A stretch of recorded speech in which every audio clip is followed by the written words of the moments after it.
Soukalongo et Mema Yemoko. Soukalongo? Oui. Et Mema Yemoko. Yemoko ok. Pourquoi? Parce que Baboko l'a démonté. Baboko l'a esprité. Esprit ozo boko là. Souka souka. Et vous balouke là. C'est le temps de chercher Dieu.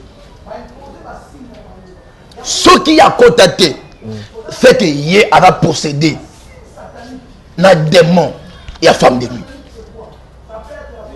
Alors c'est maintenant ou jamais qu'il doit chercher Dieu.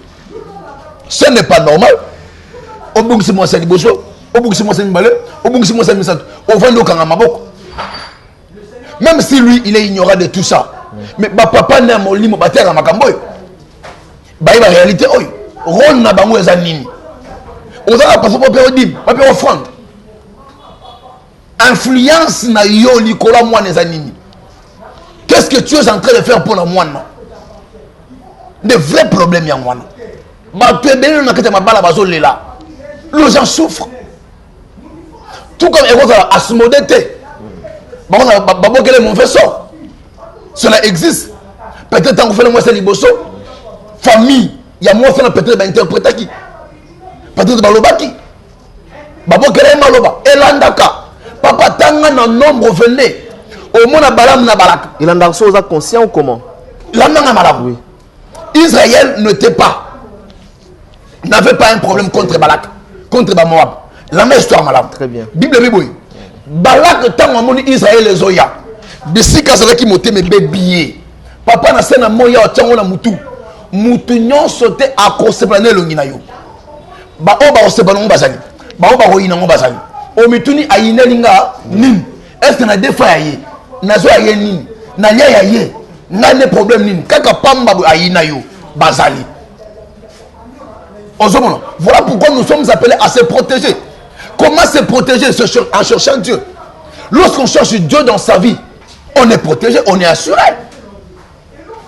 Malheureusement, aujourd'hui, chercher Dieu devient un slogan.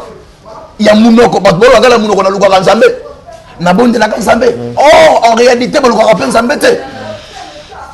Il y a Momoni, dans Jean chapitre 4, dans verset 23.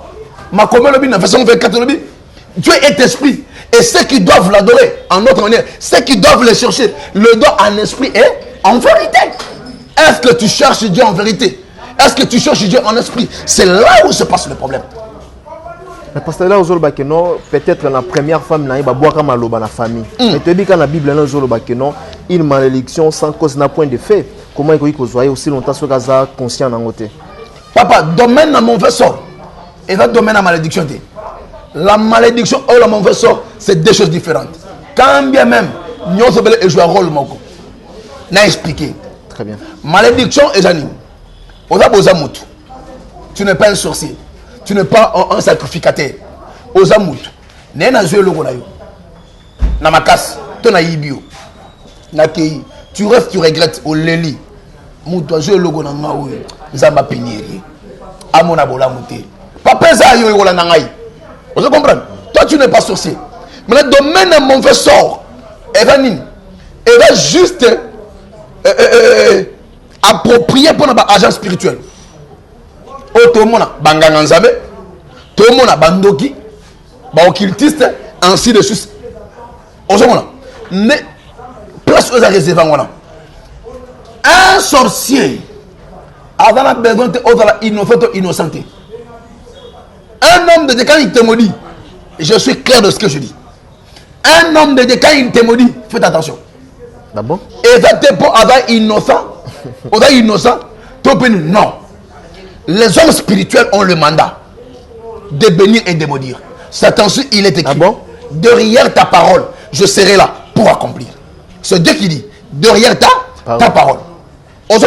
Imagine-toi qu'on a 2 Rois chapitre 7. Samarie Nzala. Elisa Télémi à Sakoli, selon Dieu, Mboka Oy, le bilot est autant. Officier par laquelle reposait la main du roi. Attends, Zamba Sali Maningi Salola, Magango Sanini, et c'est le matin. Il n'avait pas tort, c'était normal. Imaginez quand tu as boyé, $, de l'eau, dans la structure et quelques. Ngane na temegono, lobby, nous sommes à Bissingaï, $, qui est dans 50. Papa, c'est normal, tu as doute? Mais regarde ce que Élisée va dire. Makambo ogomonango na miso mais ogolia yango te se ko ta mabele. L'année histoire l'obita makambo salemi. Bible lobi, cela s'accomplit selon ce que Dieu avait dit. Mais tant officier banyati pas bato kufa. Bible lobi, cela s'accomplit selon ce que l'homme de Dieu avait dit. Il y a mon moni Élie lorsqu'il se tenait, il pouvait dire sinon à ma parole, mboule no kate pendant 3 ans et 6 mois na mboga oy. Mboula pe kangami. Kasi na mboga wala bato bilanga bazaki te. Baki ba innocent. Il faut beaucoup faire attention dans le domaine de mauvais sort. Alors, pour échapper belle, tu dois avoir Dieu dans sa totalité. Tu dois avoir Dieu dans sa totalité. Oui. C'est-à-dire que Samuel, il n'a pas Dieu. Hein, parce que il n'a pas Dieu. Parce que tu es même Banzembo Yamatou Samuel, édifié le peuple de Dieu. Quand même le Batbabongwama. Là, il faut avoir Dieu dans sa totalité. Ça veut dire quoi? Mais la Bible est claire. La Bible est claire et l'accès m'a belé. Tangana Jean chapitre 4, à partir du verset 20. Matamouké. Bible bimim. Vous adorez celui que vous ne connaissez pas. Il y a de ceux-là qui adorent Dieu sans pourtant savoir qui est Dieu. Il y a de ceux-là qui adorent Dieu par le lèvres, mais pas avec leur cœur. Vous m'honorez avec vos lèvres, mais pas avec vos cœurs. La Bible est claire. En ce moment-là, je n'accuse pas le frère Matou Samuel. Mais ce que moi je sais dans ça, c'est que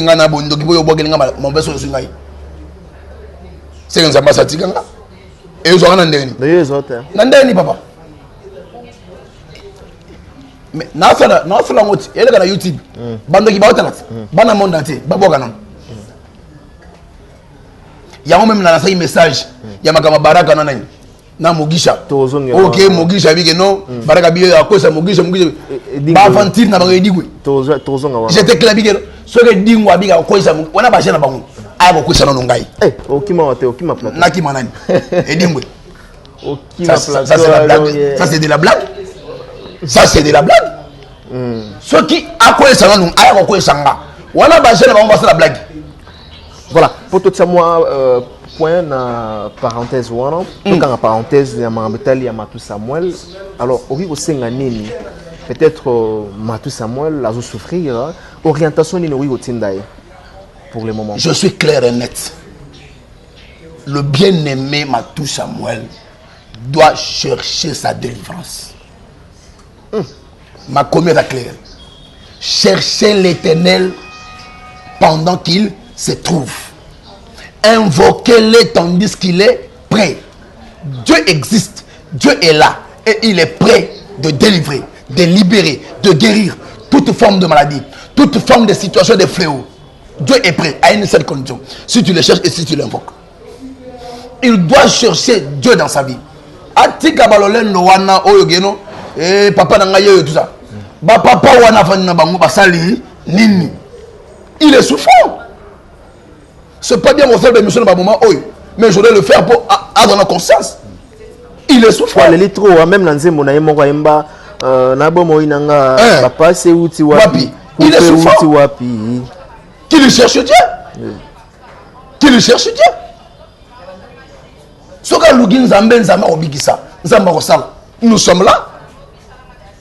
Papa, je te dis, il y a des témoignages. Ça ne vaut même pas la peine de remettre à il y a des témoignages. On a vu comment est-ce que nous sommes le ministère de Nabiso. On a des témoignages. Et là, on va passer la catégorie, on va non. C'est pas ça. On a des témoignages. Il y a moi, si je me trompe, il y a au film, il y a autour de la quartier, expliquer you, Baba. Allo bakate alobi baza ezate ya okende te autour na quartier donc autour aussi même interview na quartier autour ni abotama bo expliquer biso moi si 17 abotaka te aboti autour ni papa moi c'est na yo famille belle famille autour ni ba yebisa yo donc je n'ai pas le temps de fabriquer ba miracle ya lokuta mutamatu amona ka bokomisa avec la lokuta bo sele ba cérémonie mu mutamoni ya lokuta Je ne passe ce temps-là. Je ne suis pas même venu ici pour Yagobet, tout le monde miracle. Non. C'est que je sais que Jésus guérit, Jésus bénit, Jésus élève. Je dois parler de Jésus. Mon seul souci est que Ndeko Matou Samuel, Aluka Nzambe, il y a solo, Aluka délivrance, il y a Vinaye. Ceux qui ont monté un jour, il y a un ah, voilà qui est menacé. Famille à moi, Sinaye, à moi, Kapi, bah menacé qui est. Oui. Balaki, vous doit Koufa. Oui, Balaki, oui. Vous êtes au courant là, moi? Oui, ce sont des mauvais sorts. Bah, moi, quel est à Koufa. Ngana se peut être passer par des qui non, bah, taxer un magicien, pas de non, c'est pas bien. Pour qu'on t'a le journal, bah, qu'on t'a été. Non, bah, taxer par rapport à la vidéo, une vidéo datée, hein. Où tout le monde a maman Kapi à l'objet que Matou Samuel qui est dans le cimetière, qui est dans la bikila, qui l'a pour un succès, peut-être vidéo en est poussé bango balo babongo, na liwa ya na bango. Wana bango ne babi réalité wana. Mais quand moi je parle, d'accord, par rapport il y a ma situation wana, na yebi, na domaine de délivrance, qu'il y a deux esprits qui combattent. Ndebalaki liwa est ça danger? Oui, c'est dangereux. C'est dangereux. Très dangereux. Très dangereux. Matou Samuel, le gars la moutou, anabitumba vinaï. On se voit. Et dans l'esprit, eux, le kakaï. Alors, nali kamoué décès, il y a liwa moi finaï, oui. Batou, oh, balakele, ma bé, wana yibangote. D'autres sont des sorciers. Et deuxièmement, le baby maka, maloba ekotaka, n'atmosphère, n'a mou pépé. Or, dans le air, il y a deux esprits. Il y a un Daniel chapitre 10, dans verset 12-13. Au moment ange Gabriel a joué Daniel Boyer. Homme bien-aimé n'est qu'un point. Car dans le premier jour, que tu as compris de t'humilier devant ton Dieu, ta prière a été exaucée. Mais voici les principaux rois de Persément ont resté pendant un jour. Le démon de l'air existe. Bakanga ange Gabriel pendant 21 jours, 3 semaines. Awa les gâtés. Dans le air, il y a des esprits. Bah, esprit de ton hôtel. Sur l'hôtel, il y a ce qu'on appelle la force de réclamation. Au matin, au kita, et vous réclamez au lobby. Pour échapper belle dans ma cabane, il faut nous enfermer. Il n'y a que Dieu qui peut le faire sortir dans la réalité. Il n'y a que Dieu qui peut sauver sa peau. C'est comme ça que je lance le message. Et pas de comme tout Samuel. Aluka Nzambe na Bosolo. Aluka Nzambe na Bosolo, comme dit bien pasteur David. Voilà. Pasteur David, dans le moment aussi, quand on que Dengue Matou Samuel a fait déjà 3 femmes, est-ce que ça a une possibilité ou bien Bible ils ont permettre pour la 4e fois? Mais attends, abali 100 fois. Ce n'est pas un problème. C'est biblique? Mais oui. Comment? Mais biblique. Fais-le. Celle nzela oyo nzamba pesi mutu possibilité ko se remarier les sous zaka so moi ça kufi tumbala kufi mais ba kufi de à divorcer akobala na Jesus c'est pas un problème, il n'est pas condamné par rapport à ça, mais avant abala mususu aluka délivrance pour ceux qui aluka délivrance idée yende akufa sous moi c'est na akufa ou bien akufa. Merci, le message est bien passé, en même temps est bien capté. Nabandeko, tout basé occasion Talabiso, Obazo Talabiso en ce net moment. Tous les diasporas, donc voilà, je pense que vous êtes si nombreux, vous êtes à la Biso avec beaucoup d'attention. Alors, deuxième point, Balobi, corps du Christ, Bakot Nambutu Mbutu, Pasteur Bakun Kwambrié, Biso vraiment, Pasteur Bakun Bakacher, Pasteur Bakun Kosenga, Battle na côté Talia Bakomba, Tomoni. Baraka Mogi Joasengi combat na Edingwe oto yebeli un grand catcheur ya Congo na biso awa pasteur David oikolo bani papa omoni biloko na yango ndo moni biloko zo oyo ezoko discréditer corps de Christ ne biloko na ozomona soko moni Edingwe azu audace ya kolomaka mwana. Mais il a raison quelque part. Comment imaginer? Il y a un pasteur. Mais on a besoin qui c'est pas mouton. So mouton a été à une. Ah bon on a mouton. Bon à ça la nuit. Il y a un besoin qui c'est pas naï. Ah bon on a mouton en pour et pas d'autant à moine. Vous comprenez? Ce genre devient incrédule. Suite et babilo kwa boy oyo moni baraka na edingo ba ofala ce sont juste des jeux no bayebani papa bayebani omoni biloko to benga mankyo na wana nde biloko ba osala baraka pe edingo mbongo ba jena bango tous alignés à Yalu, ndenga outi na prison, atomba masusu. Bayebeli susu. Alors c'est la manière ya ko bima po na geno avant ensemble. Alors il faut accréditer et dingwe basa la baje mettre délivrer et dingwe or loko lokuta. Mais ndima mona so o mona e osale mati. Kaka ne ba opota na wana ko sona wala lokuta wana boye ise babinda batu. Et osale mati. Si ces choses-là sont vraies et que Edingo lui se prétend dire que c'est lui le quartier roi de la Kisi kolega à cause de la pasteur oui soit à cause de la pasteur aya ko sangai nasina yola mission déjà aya ko sanga ngai aya ko sanga ndel na ko ndima geno wana la aventure bablo kapamba do ko sauté e banane moto na ngenge papa e banane ngani l'homme de Dieu, je peux te parler de mon histoire. Peut-être un jour, on comprendre comment je me suis converti. Comment est-ce que je sers Dieu. Quelles sont les choses que Dieu a opéré avec moi. Et banandengani. Nakatia la ngangaya na lupango mongo babenga biso ngai na sala nini service de défense. Na bien clair et dans la bolobo. Na lupango général mangé personnel. Imaginez-vous que babengi nganga aye pour asala musala nganga komi ayebisa ngo clair que makamo na kokangote alors nganga sina ngini nganga na benga non soki babengi nganga se musala ngana kei nganga bi fona meki awa je peux coûter à ma vie na bimi na kei nganga sutuki mais na moi jeune garçon afana kiao babé sa gebi bolukai wana nganga mambo na so biso il y a des témoins il y a solo l'union filmé yo mo OK na l'action dans le pango ngala pe mo ngona ke yo sika lotuni bango c'est bon très bien nganga sont clairs asa ke bolukai abi so bokanga mina yem do ce problème oyo ce qui était plus grave nganga ebisi bango boy ki to ya vandaki ngala ko vanda ngote wana nganga mutebe so ngo qui tu offendes qui a offendu. Non, ce n'est pas pour me glorifier. Je ne suis absolument rien. Un instrument que Dieu sert. Seulement ce que je sais que j'ai Dieu. Par rapport à l'alliance traitée avec Dieu, je suis sûr de moi que Edingo Ava et Loko T. Et peut-être occasion de la montée Mayango. Aujourd'hui, il y a deux choses. David, Matadi Kibala, chef coutumier. Anima pas certain. La même interview n'est anima pas certain. Mais il a raison. Pourquoi? Beaucoup de pasteurs qui ne sont pas naïfs. On demande rien. Surtout que ça la différence c'était hein. Des problèmes yangwana. Des problèmes yangwana. Mais c'est pas où il y a bien. Oui baba on n'est ni pas. Nana ba tout seul fongoli téléphone nga oui. On a me fait une écoute.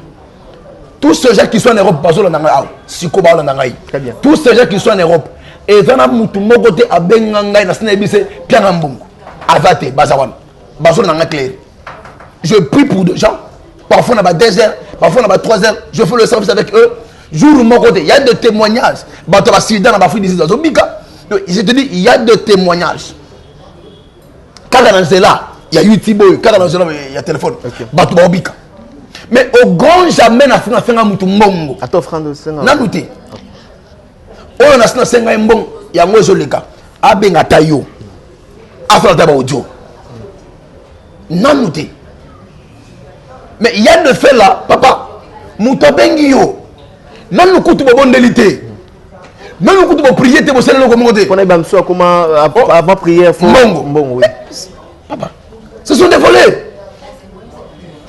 et fait comme aucune gauche c'est un voleur qualifié. Le yaya na musala nzambe ayeko luka mbongo c'est pas serviteur de Dieu. Ba serviteur à libumu. Donc comme si musala nzambe cop. Comme ça cop. Comment toi tu peux mutongani na bo prier mbala boko tindela nga 500, tindela nga 100, tindela nga 50. Comment expliquer ça? Peut-être bla ba mona pasteur kufa na nzala et non. Papa na ngai. muta pambola kabiso dans nzambe muta kosa yote na sala ba accident moko soki na mémoire na besika na otuni batu ba biso bana batu basala ba accident ana muta bikate menga na bika. Donc il y a des situations dans les poisons na bika je suis en vie ban levangai je suis en vie. Si Dieu est avec toi souka souka Dieu finira par te bénir. L'établissement Safe Choice General Trading. Nous sommes localisés à Dubaï et bien également à Kinshasa sur GB. Vous pouvez nous contacter sur l'adresse ci-dessous. Notre entreprise a le but de guider toutes les personnalités du monde entier, toute la diaspora, tous les Congolais qui désirent visiter Dubaï, qui désirent faire des achats à Dubaï sans pour autant voyager vers Dubaï. Les achats sur commande, les achats de voitures, les achats de pièces de rechange, nous sommes là pour vous guider. Établissement Safe Choice, nous sommes votre guide touristique à Dubaï. Lorsque vous voulez venir en famille, visiter Dubaï, le vrai Dubaï, n'est pas seulement visiter le marché de Dubaï, visiter Dubaï de toute son entièreté, contactez l'établissement Safe Choice General Trading. Si vous voulez obtenir vos visas pour Dubaï, les visas dans moins de 48 heures, contactez établissement Safe Choice. Pour vos questions de conteneurs de Dubaï, Boma, Dubaï, Matadi, Dubaï, Kinshasa, nous faisons le fret pour vous et la douane pour vous. Nous sommes aussi votre guide si vous voulez investir à Dubaï, acheter des appartements, investissez en termes de projets de rentabilité, les projets de factibilité à Dubaï. Nous sommes la voie la plus sûre pour vous guider. L'établissement Safe Choice, la voie la plus sûre, la voie la plus crédible pour pouvoir visiter Dubaï, faire des affaires avec nous. Merci de nous avoir contactés. Bye bye.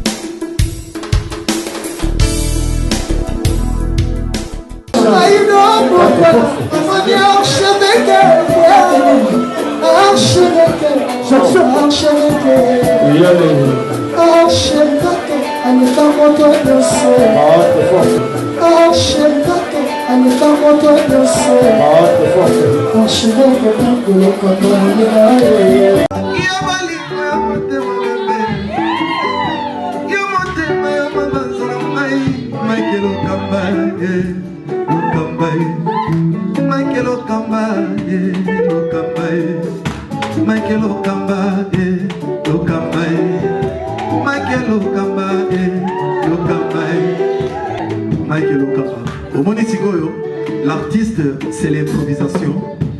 Na honoré na émission na yo. Africa Elengi TV, votre chaîne, l'incontournable, la star des chaînes.